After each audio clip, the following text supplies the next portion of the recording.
Welcome to Brand Lover, honest, real and lively conversations for flourishing entrepreneurs and budding business owners on a mission to cultivate a heartfelt brand that connects with their purpose-driven mission. My hope is that you walk away feeling inspired and refreshed with a weekly takeaway in your back pocket that you can apply to your life or business. Welcome to the Brand Lover podcast. I'm so excited to introduce you to my very special guest today. Not only is she a very good friend of mine, an awesome, incredibly supportive business bestie, she is also a client, and we are actually at the moment finalizing all of her beautiful brand toolkit. So I'd love to introduce you to Maggie. I'm not going to even pronounce her surname, Maggie from Adelaide Bakes, and now from the Baking Business School. I wish I could do a drum roll. Welcome, Maggie. Thank you so much, Rach. I'm so excited to be here. Oh my gosh. Can you pronounce your surname for me? I've never actually heard it. It's Dmochowski. Dmochowski. See, I would never, ever. Yeah. Say the D really quickly. Dmochowski. Dmochowski. That's it. You got it. Okay. Thank you. I should have asked you before we started recording. Don't be silly. All right, lovely. Can you please tell our listeners all about you and what you do and how you help people? Yeah, sure, of course. So I run Adelaide Bakes. I started Adelaide Bakes in February of 2016, and I started it with the sole purpose of teaching bakers like really efficient tips and skills on how to get really great results from their baked goods, how to achieve professional looking cakes and cupcakes and muffins and macarons and things like that, and also how to get more confidence in the kitchen. And then as Adelaide Bakes has grown over the last 6 years, I've also started mentoring baking business owners, because I see lots of baking business owners making the same sort of, I'm not going to say mistakes, but getting caught up in the same sort of places. And because I've actually been in business for 15 years, and I've made a big transition from making products to being online to teaching, wholesaling, and seeing a whole lot of things in between. I just wanted to help baking business owners also see more opportunities in their business so that they can build a business on their own terms and a baking business that they love. And so this year I launched the Baking Business School, and that's what that's all about. Well, how did you know that it was the right timing for that? Oh, great question. Mentoring. Yeah, I had to go through a lot of growth myself. So I have been mentoring baking business owners on and off for the last 3 years. And each time I jumped into a mentoring stage, either a group program or one-to-one, or even a smaller membership that I ran for a shorter period of time, I always hit points in my own journey where I knew I needed to grow a little bit more. And so even though I was able to help baking business owners at that stage with the things that I'd been through myself, I had to do a lot of, I'm going to say like internal reflection on, things like values, the mission, the vision, what I've actually created for myself and what my strong points are with the mentoring, and also who I'm actually for, who I can mentor and who I'm not for. And then once I became really clear on that, I knew that this is the right time. And so that's why, like with the Baking Business School, I feel such a strong connection to it, because I know that the time is right and I've gone through the growth stages I needed to go through to get there and to be able to support other bakers in the best way. Amazing. So, I mean, we've sort of just landed right now where you're at, and it's incredibly inspiring. And for someone who's only just met you right now, they'll be going, oh my goodness, like, look at this incredible woman. Like, how did she do this? So let's rewind a little bit first, because there was some other things I'd love to get into on this particular topic. But how did your journey start in entrepreneur, life? And then how did it sort of evolve into, how many members have you got in your Adelaide Bakes membership? In Adelaide Bakes, there are just over 700 members, and then in the Baking Business School, about 55 at the moment. So, like to somebody listening who may be just starting their membership, that's just, like, it's overwhelming and incredibly inspiring. So let's take it back, because I'd really love to just share the real life, stepping stones that it takes to get to somewhere like that. Yeah, absolutely. And I love talking about this because I find not many people do. Yeah. And it's easy to see someone, 15 years in business or with a lot of experience behind them making things look really easy. And it's not that way. Yeah. So I actually started in business when I was 21, and I was 2 topics away from completing a degree as a registered nurse. And I threw that all away. I'm actually a uni dropout. Gosh. And I started my first my first catering business. And I went all in at that time. I had no business knowledge, no business experience, nothing. I just had that passion for food and the hospitality industry. And I knew that I wanted to help people make their events amazing. But being 21, I think I had a bit more guts, Yeah. is the word to say. I think I just had that, attitude of I just need to do whatever it takes to make this work. Do you know what I mean? And I just gave it everything, because there came a point in time where things weren't working. There was no business coming in. I had a large loan that was taken out to start the business. I had overheads, rent, and things like that I'd purchased and that I needed income for, and the money wasn't coming in. There were no sales, there was no orders, and I needed to take a moment with myself and say, Maggie, you didn't come this far to only come this far. You didn't give up uni, you didn't quit working your other jobs, you didn't throw everything away to throw this away as well. And I had to take that moment and go, well, it's either sink or swim, because you need that income. And I had to make that decision there to go, no, I'm all in. And then when I was all in on my catering business, and like I said, I was really young, 21, I just knew that I would do whatever it took to make it work. So that's when I started putting myself out there more. It's almost like you have to let go of that fear that's holding you back and go, well, I'm just going to do whatever it takes, because no one would do it for me. So I did that, and I pushed through, and very quickly the business grew. So it was like the reward came in, the payoff, and then we grew quite big, quite fast. So I ended up with 4 actually government catering contracts, 2 commercial kitchens, a team of 12 staff. Wow. And I was 25 at that time. Wow. I had a business partner at the time as well. And the work was just overflowing. But at that time, I didn't really have a vision for the business. I didn't know where it was going to go. I was just working all the time. So it was unsustainable business growth. Yeah. And by the time I was about 28, I burnt out and I just shut it all down. Wow. I gave away all of my contracts. I sold my kitchen. I took about a year off where I did absolutely nothing, just to regain some of that energy and ask myself the questions like, what do I actually want to be doing? And there was a time, between the catering business and then starting Adelaide Bakes, there was a time where I wasn't really fully committed to being in business. I had one foot out the door. And so I would do things like go back to uni. I went back to uni 4 times and started degrees. I went and found work, paid employment, other places. And every time I went back to find employment or I went back to uni, even though for a period of time it felt like, business is hard and I don't really want to go back to that, I didn't feel right there either. And I just kept being drawn back to business, drawn back to the hospitality industry, being drawn back to, working for myself and making it work, and also challenging myself. You have to want to do that. And so when I started Adelaide Bakes, I just made that commitment. It's like, I'm all in. I committed to the business first. And I just said, I will do whatever it takes to make this business grow. And then it's almost like the drive was greater than the fear. And I've just done whatever I needed to do. And I just love what I do as well. I think that the passion and the drive has to be there before the business growth comes. Because if the passion to do it isn't there, or the drive to do it, then we're not going to do the things that we need to do to grow our businesses, if that makes sense. Yeah, I think that you're right. Like the drive has got what you said then, the drive was bigger than the fear. Yeah.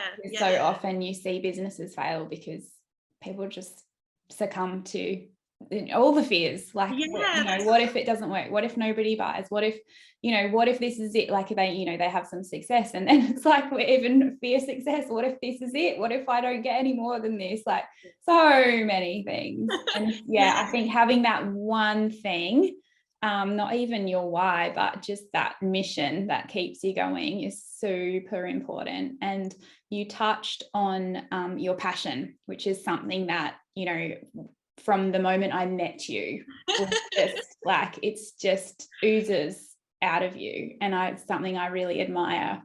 Thank you. In you. Where does that stem from, do you think? And how have you been infusing that into your brand since inception? Yeah, I love this question, Rach, because you have to, the thing that I know to be true is that you have to love what you do. You have to love it. If you don't love it and you don't want, like, nothing can make you do something you don't want to do. And so when, like, here in Adelaide Bakes, because I've burnt out before, I won't let myself burn out again. I know what burnout looks like and I know how I got there. So I know what not to do. But also, as I'm growing Adelaide Bakes and as I've grown Adelaide Bakes over time, I've always gone back to, is it fun? How can I make it fun? Because if it's not fun for me, my customers aren't having fun either. And then if it's not fun for me, I don't want to do it. And so, yeah, every time I'm holding a class or at the end of a class or at the end of a specific, project, like I've tried something new or I've launched a new program, I do a lot of reflection and I was like, how can I make it amazing? How can I just make it so that people love it? How can I just give generously, like my own personal values, like generosity, kindness, honesty, integrity, and fun. And so I just always want, when somebody works with me, I don't want to add to their mental load. I want to help take away from it so that they can sort of just know that they're taken care of as well. So, yeah, and that just drives me. That my values drive me. Yeah, and I think that like having that personal alignment with your brand, it makes it so natural. Yeah. And it's not forced and it's not like, it's authentic, like genuinely authentic, not like Instagram authentic. Like, yeah, no. and that's, and I think that speaks volumes about the type, like the caliber of person that you attract as well. So if anyone's listening and they want to, like, a real life example of one of, just in how that works, in how, like, infusing like a genuine personal brand with a business brand, Maggie is an excellent example. So recently, like we touched on it earlier, but you made like this huge shift in your brand. Like you've been mulling, little beknownst to me, you'd been mulling this over for ages. So basically you've added an entire sister brand to your existing brand, Adelaide Bakes. And what I'd love to know is what, given that I know that you've done everything on your own prior to this, and you are like such a go-getter, like you're like just the coolest solopreneur I've ever met. What made you want to invest so heavily in your brand, despite the fact that you'd done it all on your own previously? Yeah, so like I said earlier, you need to make a commitment. When you decide to go into business, you need to make a commitment to that business first before the business gives you any type of return. And because with Adelaide Bakes, I call it trying on shoes. I do lots of different things that totally light me up. And I put different offers out there. I teach in different ways. I offer different ways to work with me. I've made products before. I've held hands-on classes. I run online classes. I've mentored business owners, and all of these things. It's like trying on a pair of shoes. Does this fit? How does it fit? Does it feel good? Does it look good? Yeah. I love that analogy. You can take a pair of shoes off at any time. When it's rubbing and giving you blisters. Yeah. With the baking business school and with mentoring baking business owners, I literally just keep coming back to it. It's like something that I'm really drawn to. My mission for a couple of years now has been, how can I make a bigger impact in my industry? Because I've been in the food industry for so long and I've seen so much. All I want to do is make an impact. And so I knew that with mentoring business owners and the baking business school, I needed to make that commitment to it first.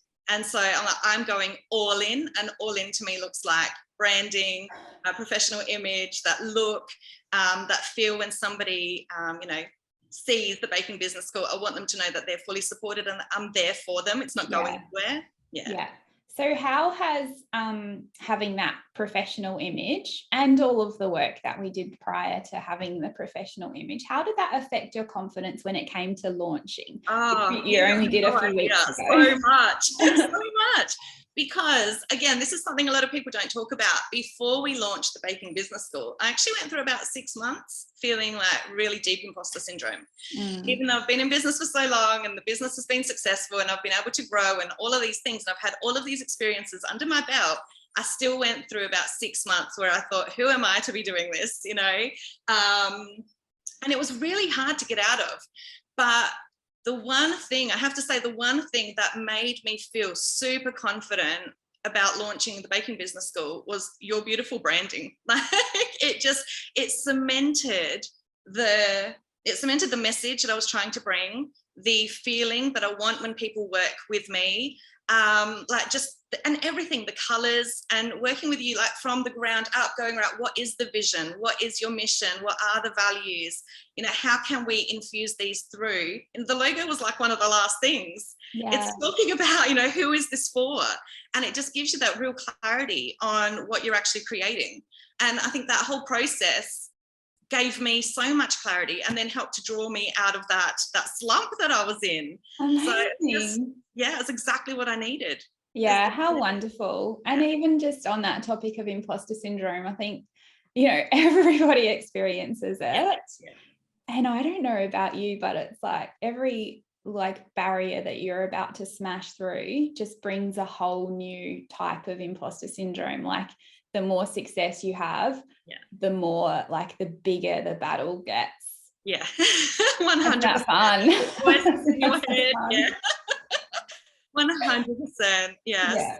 So I just wanted to throw that out there because I don't know, it's just nice to know that we're all the same. We're all human after all. And it's how you navigate through those challenges that, to achieve the results on the other side. And you're such a, again, another amazing example of that. So the next thing I'd love to know is, because I know, like, you've expressed to me how much you appreciated that initial process, but I'm wondering what your perception of the branding process was before we worked together. Good one. I had no idea. So you didn't even know what you were getting yourself into? I had no idea what it included. I had no idea what to expect. And I actually think it worked in my benefit because I didn't go there thinking like I already knew. Do you know what I mean? Like, that's your zone of genius, right? It's not mine. I bake. And I was really happy to hand over those reins and just give you the permission to do what you do best, because that's your zone of genius. So who am I to sort of try to, tell you what to do? It's not my job.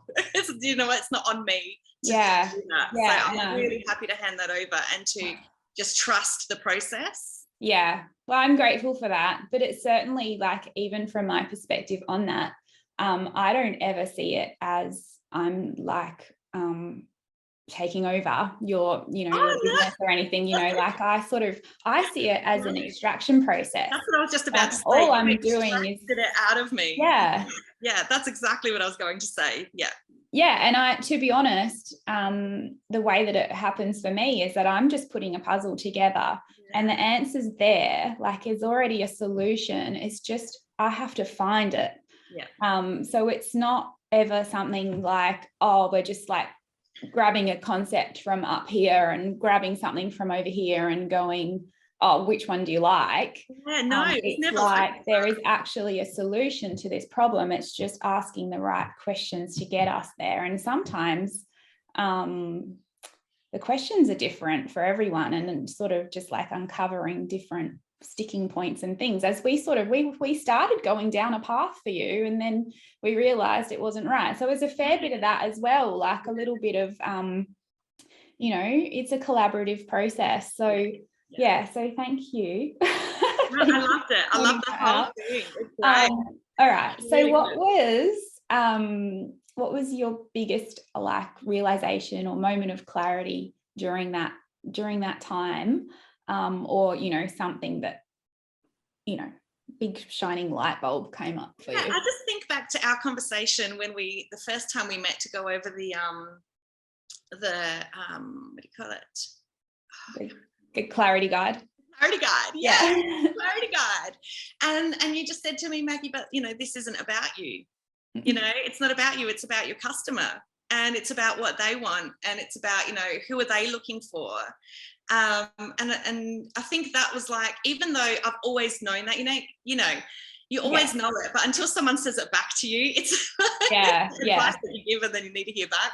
Where you're like, oh, that's right, who is this person? And then realizing that your brand, it's part of you and it's not, and there has to be a little bit of disconnect, because your services are for a particular person, and that they're looking for something in particular, and who is that person, and how they're going to be attracted to you, or to your branding, or to that message that your unique message.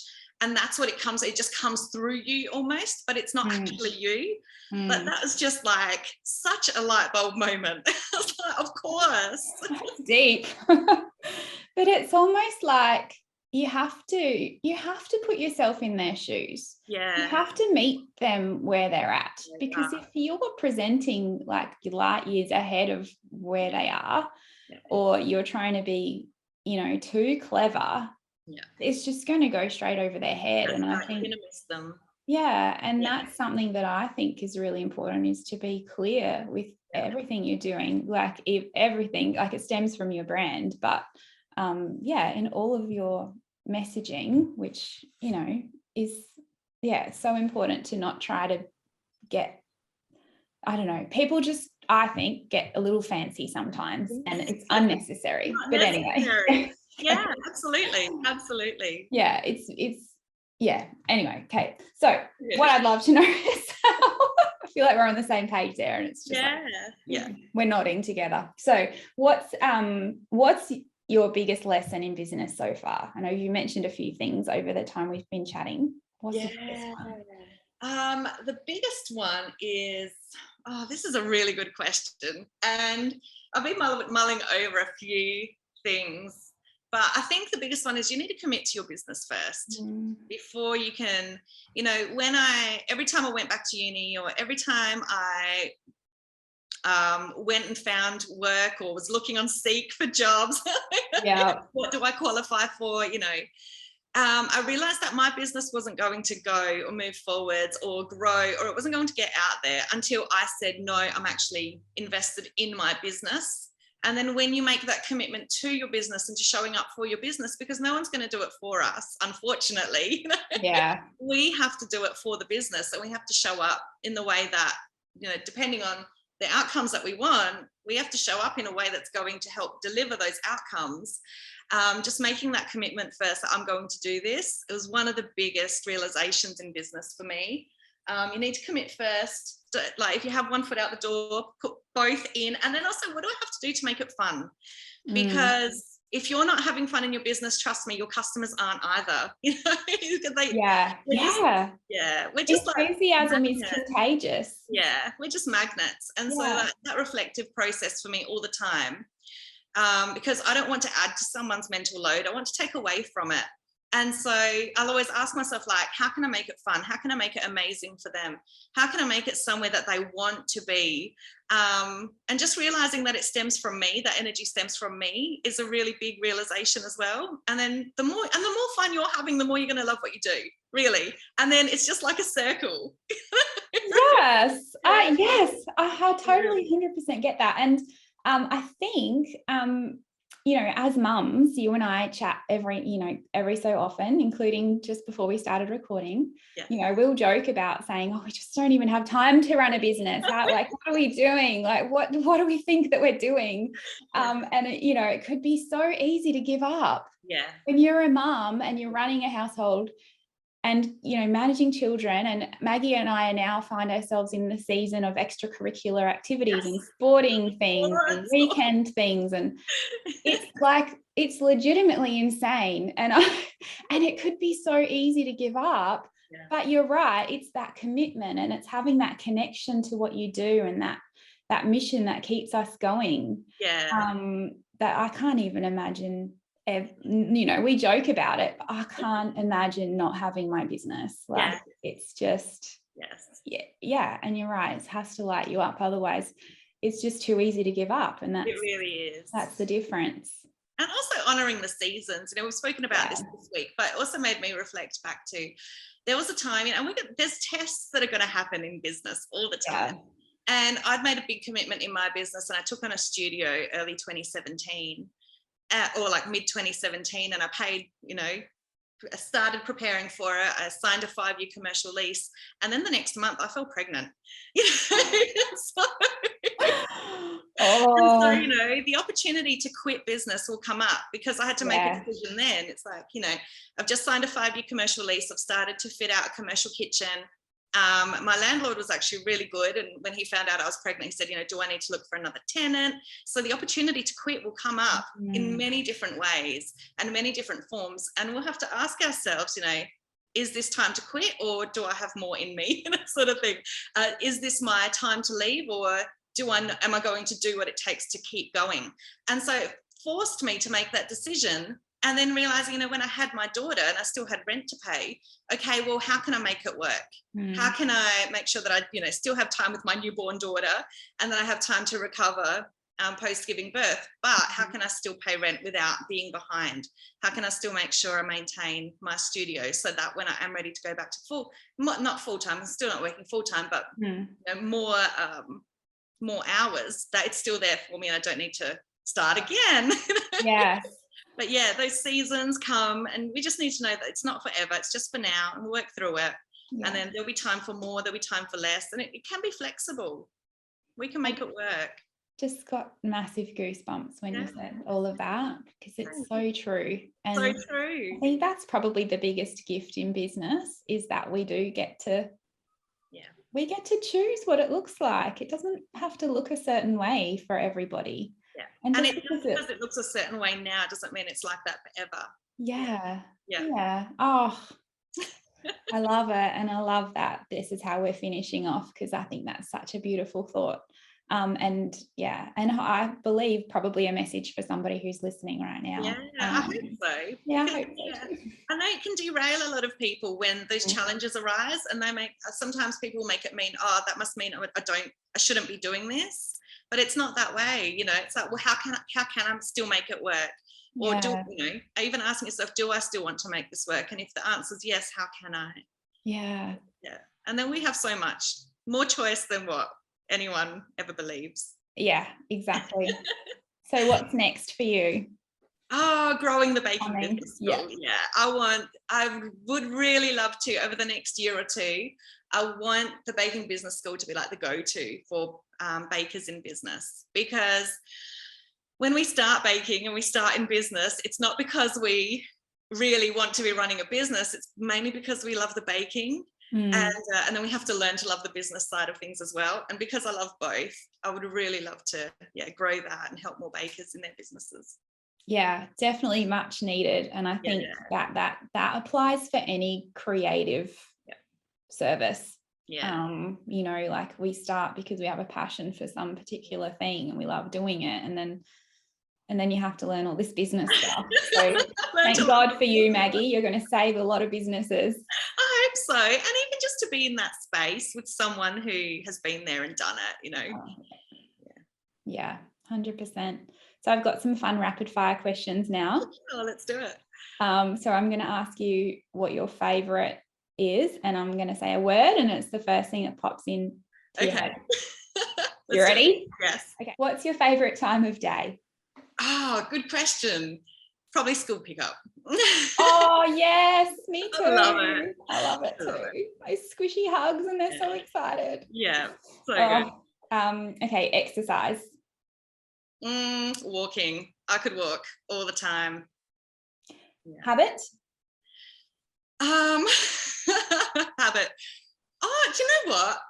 This is going to sound really funny, but my favorite habit is actually sitting down and doing mind maps, and I literally do them every week. I just sit down and get all my thoughts out of my head and onto paper, and I just everything, ideas. Playing with ideas. You're just like the ideal business coach. Okay, way to relax. A day out with the family, where there is no technology just like we'll go to Mount Crawford Forest, we'll have a fire, the kids toasting marshmallows, and that just fills my cup 100%. Beautiful. Yeah. All right, last one. What's your favorite thing about your business? Oh, everything. Can I say everything? Yeah.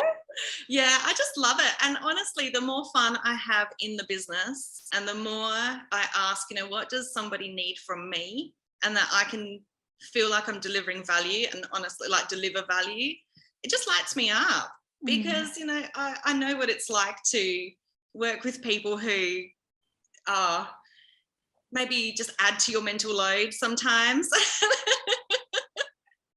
And I don't want to be that person. So I'm always just, asking myself, how can I just make it amazing? Yes. Yeah. Maggie, you're such a gift. Thank you so much for joining me today. Welcome. Sharing your generous spirit. It's so lovely. Such an honour to know you. Thank you. And it's so fun. Like I feel so lucky to know you, Rach. And I just feel so lucky that we're able to do what we do. Yeah, I agree. Absolutely. So where can our listeners come and find you? Adelaide Bakes on Facebook and Instagram, and on the website it's adelaidebakes.com.au. Fabulous. So go and check Maggie out. You're going to fall in love with her just as I have done. Thanks so much, Maggie.